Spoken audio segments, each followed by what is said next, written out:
வாழ்க்கையில் ஒரு பாலைவனம் போகிறீங்க சரிங்களா, ஒரு வாட்டர் பாட்டில் நிறைய தண்ணி கொடுக்குறாங்க. முன்ன பின்ன நீங்கள் பாலைவனத்துக்கு போனதில்லை சரியா, அந்த தண்ணியை நீங்கள் எப்படி யூஸ் பண்ணுறீங்கிறத பொறுத்து தான் இந்த பாலைவனத்தை நீங்கள் கடந்து போக முடியும்.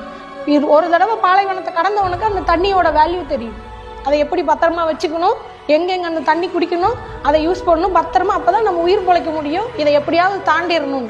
முன்ன பொண்ணு பாலைவனம்னா எப்படி இருக்குன்னே தெரியாதவன் என்ன பண்ணுவான், முதல் தண்ணி எடுத்து கொடுப்பான்.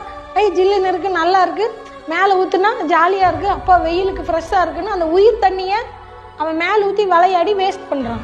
அப்போ அவனால் பாதி தூரம் கூட கிடைக்க முடியாது. கொஞ்சம் தூரம் போக போக தான் அந்த தண்ணியோட அருமை தெரியும். ஐயோ எனக்கு தெரியலையே, அந்த தண்ணி இருந்தால் இப்போ குடிச்சிருக்கலாமே, நான் விளையாடி அந்த தண்ணி வேஸ்ட் பண்ணிட்டேனே, எனக்கு இதோட அருமை தெரியலையே. நீ அழுதாலும் பிறந்தாலும் என்ன பண்ணாலும் திரும்ப அந்த தண்ணி கிடைக்காது. இதே தான் உன் லைஃபும். எல்லாரும் ஒரு தடவை பிறக்கிறோம், இந்த வாழ்க்கையை கிடக்கிறோம்.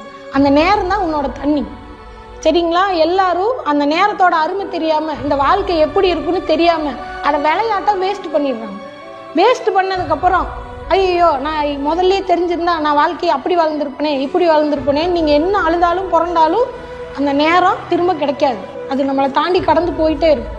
நம்மளோட நேரத்தை என்றைக்குமே வேஸ்ட் பண்ணக்கூடாது சரிங்களா. நேரங்கிறதா லைஃபு, நேரம் தான் ரொம்ப முக்கியம்.